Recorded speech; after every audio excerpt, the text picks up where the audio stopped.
है मसीह का प्यारा वचन, ये है वचन प्यारा। परमेश्वर के धन्य नाम की महिमा हो। प्रभात मनन के सत्र 2393 में आप सभी का बड़े विनम्रता पूर्व स्वागत करता हूं।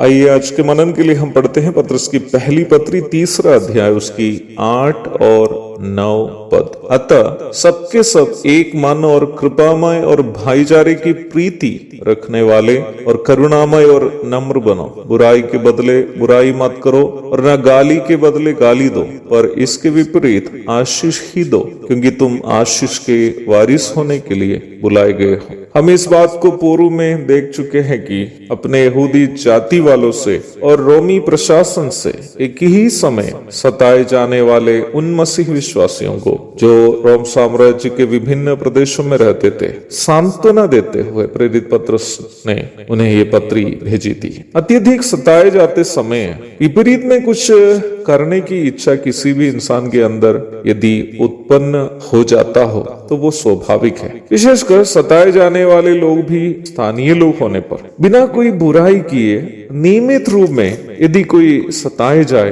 तो निराश हो जाना और विरोध में कुछ प्रतिक्रिया करने की इच्छा कोई भी इंसान के अंदर उत्पन्न हो सकती है। परंतु ऐसी परिस्थिति से गुजरने वाले मसीह विश्वासियों से पत्रस यह कह रहा है कि विरोध में प्रतिक्रिया करने की मानसिकता हमारे अंदर नहीं होनी चाहिए। फिर हमारे अंदर कैसी मानसिकता होनी चाहिए? बुराई के बदले बुराई नहीं करने की, गाली के बदले गाली नहीं देने की मानसिकता हमारे अंदर होनी चाहिए। हम मेल मिलाप का सुसमाचार सुनकर उद्धार पाए हुए लोग हैं, इसलिए हम विरोध की नहीं बल्कि एक मन अथवा मिलन की मानसिकता रखनी चाहिए। यहाँ तक हमें सताने वालों के प्रति भी हमें कृपामय होना चाहिए, यह सोचकर कि शैतान के गुलाम होने के कारण हमें सताने वाले ऐसे कर रहे हैं और उन्हें इसका दंड तो अवश्य मिलने वाला है। 2 थिस्सलुनीकियों 1:6। हम मसीहियों को यह सोचकर हमें सताने वालों के प्रति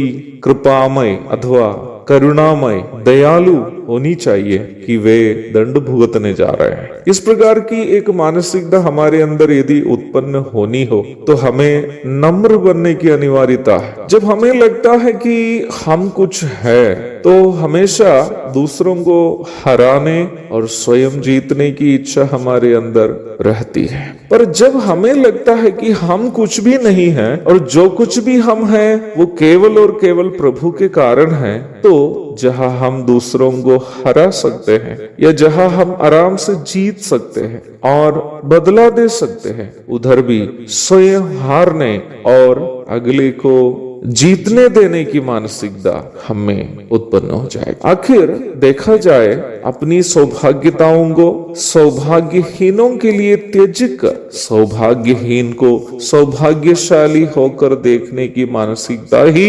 वास्तविक नम्रता है जो हम प्रभु यीशु मसीह में देखते हैं। पत्रस क्यों कहता है कि हम मसीहियों को अपने अंदर इस प्रकार की एक मानसिकता उत्पन्न करनी है? क्योंकि निम्न मानसिकता मसीह की मानसिकता है और जब हम मसीही मानसिकता अपने अंदर उत्पन्न करते हुए दूसरों के साथ उसे दिखाने लगते हैं तो परमेश्वर हमारे जीवन से प्रसन्न हो जाता है। हम परमेश्वर से आशीष के पात्र भी बन जाते हैं। और नवी वचन के अंतिम भाग में हम इस प्रकार देखते हैं, क्योंकि तुम आशीष के वारिस होने के लिए बुलाए गए हो। हाँ प्रियो, जब हम यीशु मसीह के स्वभाव में अपने आप को बदलने लगते हैं, हम वास्तविक स्वर्गीय आशीषों के लिए लायक बन जाते हैं। एक और शुभ दिन की धन्य कामनाओं के साथ आज का मनन में यहाँ समाप्त करता हूँ। प्रभु आप सबको आशीष दे। आमीन।